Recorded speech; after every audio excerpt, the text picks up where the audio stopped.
A hi dears, welcome back to my channel. Today நம்ம சேனல்ல உனக்குள் நானே சீரிஸ் எபிசோட் 12 தான் பார்க்க போறோம். இப்போ வாங்க வீடியோக்குள்ள போலாம். போன எபிசோட்ல லியாம் யார்க்க ஜுங்கோட வீட்ல இருந்து காப்பாத்தி அவனோட வீட்டுக்கு கூட்டிட்டு வந்து ரெண்டு பேரும் ஒன்னா பெட்ல படுத்து தூங்கிட்டு இருக்க. தூங்கி எழுந்த எரிக் அவன் பக்கத்துல படுத்திருக்க லியாம பார்த்து பயங்கரமா ஷாக் ஆக அவன் மனசுக்குள்ள லியாம் எதுக்காக ஏன் பக்கத்துல படுத்துட்டு இருக்கான், நேத்து என்ன நடந்தது, நேத்து நடந்தது எதுவுமே எனக்கு ஏன் சரியா ஞாபகம் வர மாட்டேங்குதுன்னு சொல்லி புலம்பிட்டு இருந்த எரிக் அவனும் லியாமும் ஒன்னா இருந்தது ஞாபகம் வர பயந்து போன எரிக் லியாம் எழுந்திருக்கிறக்குள்ள இங்கிருந்து எஸ்கேப் ஆயிலான்னு பிளான் பண்ண எரிக் மெதுவா பெட்ல இருந்து எழுந்திருக்க ட்ரை பண்ண அதை பார்த்த லியாம் எர்க்கோட கையை பிடிச்சு நிறுத்தி எங்க எஸ்கேப் ஆகி ஓட பாக்குற, நேத்து நைட்டு உன்னை காப்பாத்துறதுக்காக ஜுங் வீட்ல இருந்த பாடி கார்ட்ஸோட எல்லாம் ஃபைட் பண்ணதுலதான் என் கையில பயங்கரமா அடிபட்டிருக்கு. என் அடிப்பட்ட கையை வச்சு என்னால எதுவும் பண்ண முடியாது, அதனால என் கை குணமாகற வரைக்கும் எனக்கான பொறுப்புகளை நீ தான் ஏத்துக்கணும்னு சொல்ல அதை கேட்ட எரிக் எனது பொறுப்புகளை ஏத்துக்கணுமா, நீ சொல்றது எனக்கு புரியல, தெளிவா சொல்லுன்னு கேட்க லியாம் என் கை குணமாகற வரைக்கும் நான் எப்பெல்லாம் உனக்கு கால் பண்றேனோ அப்பெல்லாம் என்னோட கால் அட்டன் பண்ணு, என்னோட சில தேவைகளை நீ எனக்கு பண்ணி கொடு, அது போதும், உன்னை நான் ஃபோர்ஸ் பண்ணல, உனக்கு விருப்பம் இருந்தா எனக்கு ஹெல்ப் பண்ணு, இல்லைன்னா வேண்டாம் நானே பாத்துக்கிறேன்னு சொல்ல லியாம் இப்படி அமைதியா பேசுறதை கேட்ட எரிக் அசந்து போய் லியாம பாத்துட்டு இருக்க. லியாம் எதுக்காக என்ன இப்படி பாத்துட்டு இருக்க,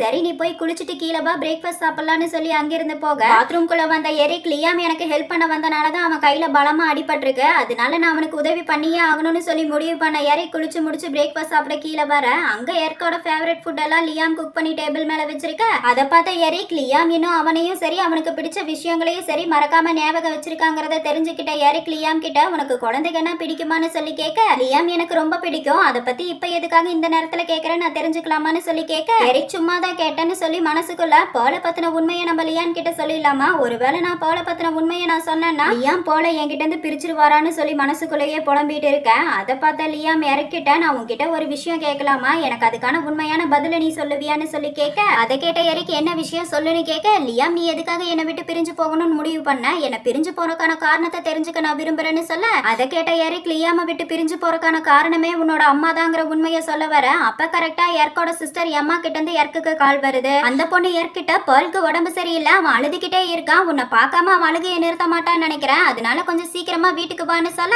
அதை கேட்டு ஷாக் ஆன எரிக் எனது பேர்லுக்கு உடம்பு சரியில்லையா, இரு நான் உடனே கிளம்பி வரேன்னு சொல்லி காலை கட் பண்ண எரிக் லியான் கிட்ட எனக்கு முக்கியமான வேலை இருக்கு, நான் உடனே இங்கிருந்து கிளம்பியே ஆகணும்னு சொல்ல லியாம் போறதுக்கு முன்னாடி என்னோட கேள்விக்கு பதில் சொல்லிட்டு போன்னு சொல்ல எர்க்கு இப்ப எனக்கு பதில் சொல்ற அளவுக்கு டைம் இல்ல, இன்னொரு நாள் இதை பத்தி பேசுவோன்னு சொல்லி வேகமா அங்கிருந்து போக அதை பார்த்த லியாம் யார் அந்த பால், எர்க்குக்கு என்ன விட அந்த பால் ரொம்ப முக்கியமானவனா போயிட்டானான்னு சொல்லி கோவத்துல கத்திட்டு இருக்க. எங்க வீட்டுக்கு வந்த எர்க் டாக்டர் கிட்ட பாலுக்கு எந்த பிரச்சனையும் இல்லையே, அவன் நல்லா தானே இருக்கான்னு சொல்லி கேட்க டாக்டர் நார்மல் ஃபீவர் தான், கிளைமேட் சேஞ்ச்னால வந்திருக்கு, பயப்பட வேண்டிய அவசியம் இல்ல, சரியாயிருன்னு சொல்லிட்டு அங்கிருந்து போக எங்க பால் என்னடானா அழுகையை நிறுத்தாம அவன் பாட்டுக்கு அழுதுட்டே இருக்க. அதை பார்த்த எர்க்குக்கு பால் அவனை ரொம்ப மிஸ் பண்றாங்கிறத புரிஞ்சுக்கிறான். அவன் பால் கிட்ட அழுகாத பால், இனி அப்பாவும் கூட தான் இருப்பேன், உன்னை விட்டு எங்கேயும் போக மாட்டேன்னு சொல்லி சமாதானப்படுத்த பால் அழுதுகிட்டே பப்பா நான் உங்களையும் என்னோட பிக் டாடியும் ரொம்ப மிஸ் பண்றேன், நான் உடனே என் பிக் டாடியை பார்த்தே ஆகணும்னு சொல்ல அதை கேட்ட எரிக் கண்டிப்பா உன்னை நான் பிக் டாடி கிட்ட கூட்டிட்டு போறேன், அதுக்கு முன்னாடி நீ நல்லா தூங்கி ரெஸ்ட் எடுன்னு சொல்லி எர்க் போல சமாதானப்படுத்தி தூங்க வைக்க இப்போ ஒரு வழியா எர்க் லியாமோட கான்ட்ராக்ட் பேப்பர்ல சைன் பண்ணி மால் ப்ராஜெக்ட்கான வேலைகளை வேகமாவும் அதே சமயம் நீட்டா ஒர்க்கர்ஸை வச்சு வேலை செஞ்சுட்டு இருக்க. ஒர்க்கர்ஸும் அவங்க வேலைகளை எந்த குறையும் இல்லாம சிறப்பா பண்ணிட்டு இருக்க. ஃப்ரைடே லியாம் எப்பவும் போல மால் ப்ராஜெக்ட்கான வேலைகள்லாம் எந்த அளவுக்கு போயிட்டு இருக்குன்னு பாக்குறதுக்காக லியாம் ஒர்க் நடக்கிற சைட்டுக்கு வர அங்க இனோவா கம்பெனியோட சிஇஓ மிங்கு எர்க்கு ஒர்க்கை பத்தி டிஸ்கஸ் பண்ணிட்டு இருக்க. சைட்டுக்கு வந்த லியாம பார்த்த மிங் ஹலோ மிஸ்டர் லியாம், நீங்க சைட்ல ஒர்க் எல்லாம் எந்த அளவுக்கு போயிட்டு இருக்குன்னு பாக்குறதுக்காக வந்திருக்கீங்களான்னு சொல்லி கேட்டுட்டு இருக்க. இங்க லியாம பார்த்த எர்க் முகம்லாம் செவந்து போய் எர்க் கண்ணிமைக்காம லியாம பார்த்துட்டு இருக்க. இங்க மிங் லியாம் கிட்ட டைரக்டர் சார் ஃபர்ஸ்ட் ஃப்ளோர்ல நாங்க பிளான் பண்ண மாதிரியே மால்கான கட்டிட வேலைகள் லைட் ஒர்க் பிளம்பிங் ஒர்க் எல்லாமே முடிஞ்சிருச்சு, இன்னும் நமக்கு சில லைட் செட்டிங்கும் செக்யூரிட்டி சிஸ்டம் ஒர்க்கும் தான் பேலன்ஸ் இருக்கு, அந்த ஒர்க்கையும் எங்க டீம் மெம்பர்ஸ் ரொம்பவே கவனமா செஞ்சுட்டு இருக்காங்கன்னு சொல்ல அதை கேட்ட லியாம் அப்படியா, அப்ப செகண்ட் ஃப்ளோர்ல ஒர்க் எந்த அளவுக்கு போயிட்டு இருக்கு, எனக்கு வந்த இன்ஃபர்மேஷன் படி ரெண்டாவது ஃப்ளோர்ல ஒர்க் எல்லாம் ரொம்பவே தாமதமா போயிட்டு இருக்கிறதா நான் கேள்விப்பட்டேன், அதுக்கு என்ன காரணம்னு சொல்லி கேட்க நீங்க அதுக்கு காரணம் செகண்ட் ஃப்ளோருங்கிறதுனால வாங்கிட்டு வந்த மெட்டீரியல்ஸ் எல்லாம் எடுத்துட்டு போக கொஞ்சம் டைம் ஆயிடுச்சு, ஆனா நீங்க கவலைப்படாதீங்க, நாங்க ப்ராஜெக்ட்ல சொன்ன மாதிரியே 3 மாசத்துல உங்க மால் ப்ராஜெக்டை எந்த குறையும் இல்லாம சிறப்பா செஞ்சு தருவோம், உங்க வேலையை சீக்கிரமா முடிக்கிறதுக்காகவே நாங்க எக்ஸ்ட்ரா ஆட்களை எடுத்து ஓவர் டைம் ஒர்க் பண்ணிட்டு இருக்கோம்னு சொல்ல அதையெல்லாம் கேட்ட லியாம் டைமுக்கு வேலை முடிஞ்சா எனக்கு எந்த பிரச்சனையும் இல்ல, நான் ஒர்க் நடக்கிற இடத்த சுத்தி பார்க்க விரும்புறேன்னு சொல்லி லியாம் நம்ம மிங் பக்கத்துல இருக்க எர்க்க பார்க்க அதை பார்த்த எர்க் என்ன சொல்றதுன்னு தெரியாம லியாம பார்த்து திருன்னு முழிச்சிட்டு இருக்க. அதை பார்த்த மிங் லியாம் கிட்ட நீங்க தப்பா எடுத்துக்கலனா எர்க்குக்கு பதிலா நான் வேணா உங்களுக்கு இந்த சைட்டை சுத்தி காட்டவான்னு சொல்லி கேட்க லியாம் தேவையில்லை, நான் எர்க்கோட இந்த சைட்டை சுத்தி பார்க்க விரும்புறேன்னு சொல்லி லியாம் எர்க்கிட்ட நீ பயப்பட வேண்டிய அவசியம் இல்ல, நீ உங்க கம்பெனிக்கு வர கஸ்டமர்ஸை எப்படி ஹேண்டில் பண்ணுவியோ அப்படியே என்னையும் ஹேண்டில் பண்ணுன்னு சொல்ல சொல்ல அதை கேட்ட எரிக் ஓகே சார் நீங்க என் கூட இந்த வழியா வாங்கன்னு சொல்லி எர்க் லியாம ஃபர்ஸ்ட் ஃப்ளோர்ல ஒர்க் நடக்கிற இடத்துக்கு கூட்டிட்டு வந்துட்டு இருக்க அப்ப அவன் சார் இப்ப நீங்க பாத்துட்டு இருக்க இந்த இடத்துல தான் அலமாரி வரப்போகுது அந்த அலமாரியில நீங்க நிறைய பொருட்களை வச்சுக்கலாம் பாக்குறதுக்கு ரொம்ப அட்ராக்டிவா இருக்க மாதிரி நாங்க அலமாரியை ரொம்ப அழகாவே டிசைன் பண்ணிருக்கோம் அப்புறம் இந்த இடத்துல இன்னும் ஏசியும் செக்யூரிட்டி கேமராவும் செட் பண்ணிட்டோம்னா ஃபர்ஸ்ட் ஃப்ளோர்ல ஃபுல் வேலையும் முடிஞ்சதுன்னு சொல்லிட்டு போயிட்டு இருக்கு இந்த லியாம் என்னடானா எர்க் பேசுறத காதுல கூட வாங்கிக்காம அவன் எர்க்க பாத்துக்கிட்டே ப்ராஜெக்ட் ஒர்க் ஆரம்பிச்சு கொஞ்ச நாள் தான் இருக்கும் அதுக்குள்ளேயே எர்க் என்ன இப்படி இழைச்சு போயிட்டான் அப்படின்னா ஒர்க் பண்ற ஆர்வத்துல எரிக் சரியா சாப்பிடாம வேலையை பார்த்துட்டு இருக்கான்னு நினைக்கிறேன் அதனாலதான் இப்படி மெலிஞ்சு போய் அவனோட முதுகெலும்பெல்லாம் தெரியற அளவுக்கு வீக்கா இருக்கான்னு சொல்லி மனசுக்குள்ள புலம்பிட்டு இருந்த லியாம் எர்க்க கூப்பிட எர்க் திரும்பி என்ன விஷயம் சொல்லுங்க சார்னு கேட்க லியாம் நான் 11 மணிக்கு உன்னை பிக்கப் பண்ண இங்க வரேன் நம்ம 2 பேரும் ஒன்னா சேர்ந்து லஞ்சுக்கு போலாமா நீ ஓகேன்னு சொன்னா நம்ம போலாம் இல்லைன்னா நான் உன்னை வற்புறுத்தலன்னு சொல்ல அதை கேட்ட எரிக் என்ன சொல்றதுன்னு தெரியாம தயங்கிக்கிட்டே லியாம் கிட்ட ஆமா உங்க கை இப்ப எப்படி இருக்கு உங்க கை குணமாயிடுச்சான்னு சொல்லி கேட்க லியாம் பரவாயில்லையே உனக்கு என் கையில அடிபட்டு இருக்கிறது இன்னும் ஞாபகம் இருக்கா எங்க நீ ஒர்க் பண்ற பிஸில என்ன மறந்துட்டியோன்னு நினைச்சேன் ஏன் இப்படி சொல்றேன்னா நேத்துல இருந்து நீ எனக்கு ஒரு மெசேஜ் கூட பண்ணல நான் பண்ண மெசேஜ்க்கும் நீ ரீப்ளை பண்ணலன்னு சொல்லி லியாம யாருக்கும் பேசிட்டு இருக்கேன் அப்ப அங்க ஒர்க் பண்ணிட்டு இருக்க ஒர்க்கர்ஸ் 2 பேரு கயிறுல தொங்கிக்கிட்டே வேலை பார்த்துட்டு இருக்க அதுல ஒருத்தன் பாத்துடா கையில கட்ட வேற வச்சிருக்க கவனமா வேலை பாரு கீழே வேற யாரும் நின்னு பேசிட்டு இருக்க மாதிரி இருக்கு உன் கை கொஞ்சம் ஸ்லிப் ஆச்சுன்னா ஆபத்து தான் கவனமா வேலை பாருன்னு சொல்லிட்டு இருக்க அதை கேட்ட இன்னொரு ஆளு சரி எனக்கு புரிஞ்சுது கவலைப்படாத நான் கவனமா தான் இருக்கேன்னு சொல்லிட்டு இருக்கேன் அப்ப கரெக்டா அந்த ஆள் கையில வச்சிருந்த கட்டை ஸ்லிப் ஆகி கீழே விழுக அந்த ஆள் தள்ளி போங்க கட்டை கீழே விழுகுதுன்னு சொல்லி கத்திட்டு இருக்க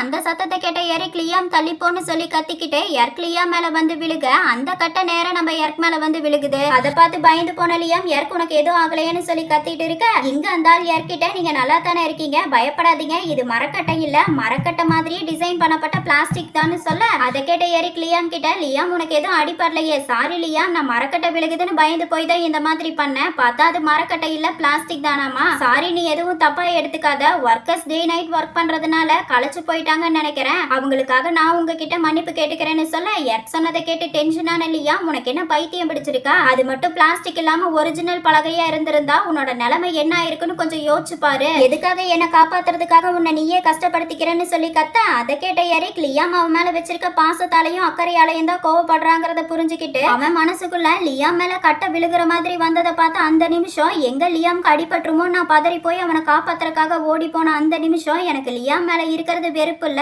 எனக்கு அவன் மேல காதல் இருக்கு அந்த காதல்னாலதான் என்னை என்னால கண்ட்ரோல் பண்ணிக்க முடியாம அவனை காப்பாத்துறதுக்காக ஓடி போனங்கிறத நான் புரிஞ்சுக்கிட்டேன்னு சொல்லி மனசுக்குள்ள புலம்பிட்டு இருந்த எரிக் லியாம் கிட்ட நான் உங்க மேல இருக்க அக்கறைனாலதான் உங்களை காப்பாத்த வந்ததா நீங்க நினைக்காதீங்க இந்த இடத்துல நீங்க இல்லாம வேற யார் இருந்தாலும் நான் இதைத்தான் பண்ணிருப்பேன் அதனால நீங்க இதை பத்தி ஓவரா திங்க் பண்ண வேண்டிய அவசியம் இல்லைன்னு சொல்ல அதை கேட்ட லியாம் பொய் சொல்லாத என்னாச்சு உனக்கு எதுக்காக இப்படி நீ என்கிட்ட பொய் மேல பொய்யா சொல்லிட்டு இருக்க நீ என் மேல இருக்க அக்கறைனாலதான் உன்னை பத்தி கவலைப்படாம என்னை காப்பாத்துறதுக்காக ஓடி வந்த இதுல இருந்தே உனக்கு என் மேல இன்னும் காதல் இருக்குங்கிறது எனக்கு தெளிவா தெரியுது என் மேல காதல் இருக்குங்கிற உண்மையை நீ ஏன் ஏத்துக்க மறுக்கிறன்னு சொல்லி கத்த அதை கேட்ட எரிக் எதுவும் பேசாம சைலண்டா இருக்க அதை பார்த்த லியாம் எனக்கு இப்ப மூடு சரியில்லை இன்னொரு நாள் நான் வந்து இந்த சைட்டை சுத்தி பாத்துக்கிறேன் நீ இப்ப போய் உன்னோட வேலையை கண்டினியூ பண்ணுன்னு சொல்ல அதை கேட்ட எரிக்கும் சரி நான் போறேன்னு சொல்லிட்டு அங்கிருந்து போக இங்க லியாம் மேல ஒர்க் பண்ணிட்டு இருக்க ஒர்க்கர்ஸ பார்த்து என்ன வேலை பண்றீங்க நீங்க கவனமா ஒர்க் பண்ண தெரியாதா நீ கீழே போட்டது சாதாரண பிளாஸ்டிக் பலகையா இருந்ததுனால பரவாயில்ல இதுவே ஒரிஜினல் பலகையா இருந்தா என்ன ஆயிருக்கும் பொறுப்பா வேலை செய்யுங்கன்னு சொல்லி கத்த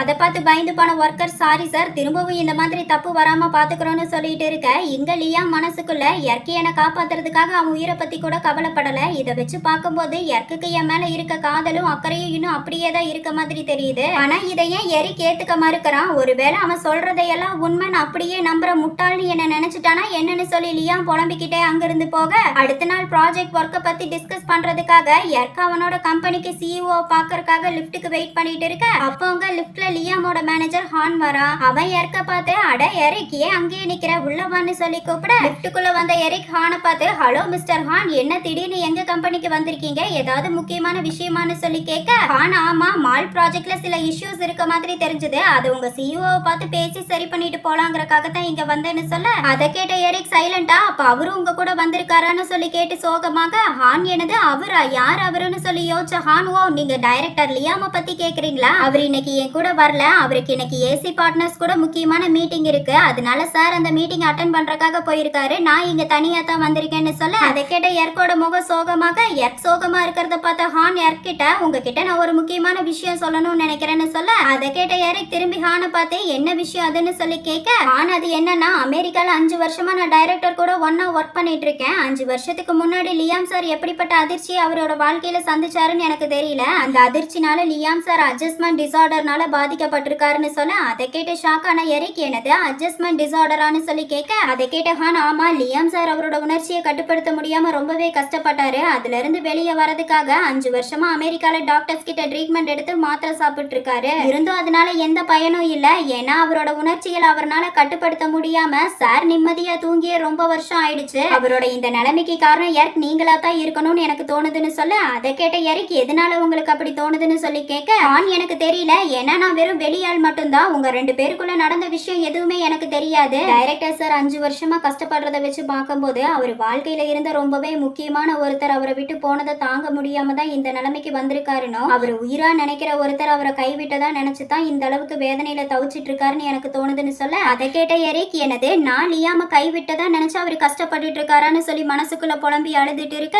மேனேஜர் ஹான் லியான் கிட்ட உண்மையை சொல்லணும்னா லியாம் சார் உங்களை ரொம்பவே லவ் பண்றாரு. 5 வருஷமா அவர் உங்களை வெறுத்து ஒதுக்குனாலும் உங்க மேல கோவப்பட்டாலும் லியாம் சாருக்கு உங்க மேல இருந்த காதல் மாறாம அப்படியே தான் இருக்கு. கடந்த 5 வருஷமா லியாம் சார் எனக்கு நிறைய உதவி பண்ணியிருக்காரு. அதுக்கு கைமாற நான் ஏதாவது பண்ணணும்னு நினைக்கிறேன். அதுக்காகத்தான் இந்த விஷயங்களை எல்லாம் நான் உங்ககிட்ட சொன்னேன். ப்ளீஸ் எரிக் லியாம் சாரை புரிஞ்சுக்கிட்டு நீங்க லியாம் சாரோட சேர்ந்து குடும்பமா சந்தோஷமா வாழணும்னு ஆசைப்படுறேன். நீங்க நல்லா யோசிச்சு முடிவெடுங்க. சரி நான் இப்ப இங்க இருந்து கிளம்புறேன் பாய்னு சொல்லிட்டு ஹான் அங்கிருந்து போக ஹான் பேசினதையெல்லாம் கேட்டு ஃபீல் ஆன எரிக் அழுதுகிட்டே 5 வருஷமா லியான் என்னால இவ்ளோ கஷ்டத்தை அனுபவிச்சிருக்காரா? நான் அவரை விட்டு போறேன்னு சொன்ன அந்த வார்த்தை லியாம இந்த நிலைமைக்கு கொண்டு வந்திருக்கு. எல்லாம் என்னோட தப்பு தான். லியாமோட அம்மாவுக்கு பயந்து எங்க லியாமுக்கும் என் பையனுக்கு ஏதாவது ஆபத்து வந்துருமோ நான் எடுத்த முடிவுனால லியாம் இந்த அளவுக்கு வேதனையை அனுபவிப்பாரு நான் நினைச்சு கூட பார்க்கல. நான் சரியான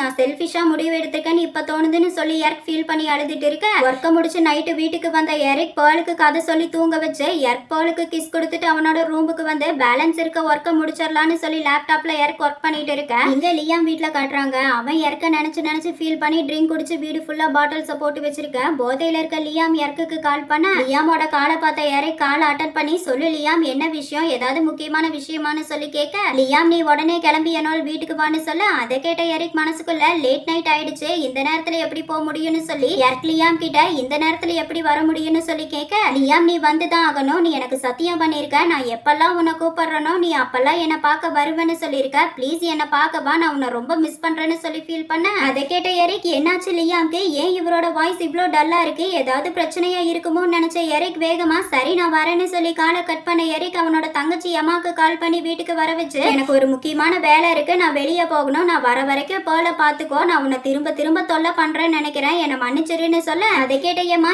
என்ன பேசுற நீ என்னோட அண்ணன் நீ எனக்கு எப்ப வேணாலும் கால் பண்ணி கூப்பிடலாம். அது மட்டும் இல்லாம எனக்கு என் மருமகன் கூட இருக்கிறது ரொம்ப பிடிச்சிருக்கு அதனால நீ போய் உன்னோட வேலையை பாருன்னு சொல்ல அதை கேட்ட எரிக் ரொம்ப தேங்க்ஸ் நான் வரும்போது உன்னோட ஃபேவரட் மீட் பால் வாங்கிட்டு வரேன்னு சொல்லிட்டு எரிக் வேகமா அங்கிருந்து லியாமோட வீட்டுக்கு வர அங்க வீடு ஃபுல்லா ட்ரிங்க் பாட்டிலா கிடக்கிறத பார்த்த எரிக் என்னாச்சு வீடு ஃபுல்லா எம்டி பாட்டில்ஸா கிடக்குது அப்படின்னா லியாம் ட்ரிங்க் பண்ணிருக்காரான்னு சொல்லி எரிக் வேகமா லியாமோட பக்கத்துல வந்து என்னாச்சு லியாம் எழுந்திரி நீ நல்லா தானே இருக்கன்னு சொல்லி கேட்டுட்டு இருக்கேன். அப்ப திடீர்னு லியாம் எரிக்கோட கையை பிடிச்சு இழுத்து சோஃபால படுக்க வைக்க இதோட உனக்குள் நானே சீரிஸ் எபிசோட் 12 கம்ப்ளீட் ஆகுது. உங்களுக்கு என்னோட வீடியோ பிடிச்சிருந்தா லைக் பண்ணுங்க ஷேர் பண்ணுங்க கமெண்ட் பண்ணுங்க மறக்காம என்னோட சேனலை சப்ஸ்கிரைப் பண்ணிக்கோங்க. ஓகே டியர்ஸ் நெக்ஸ்ட் வீடியோல பார்க்கலாம். பை.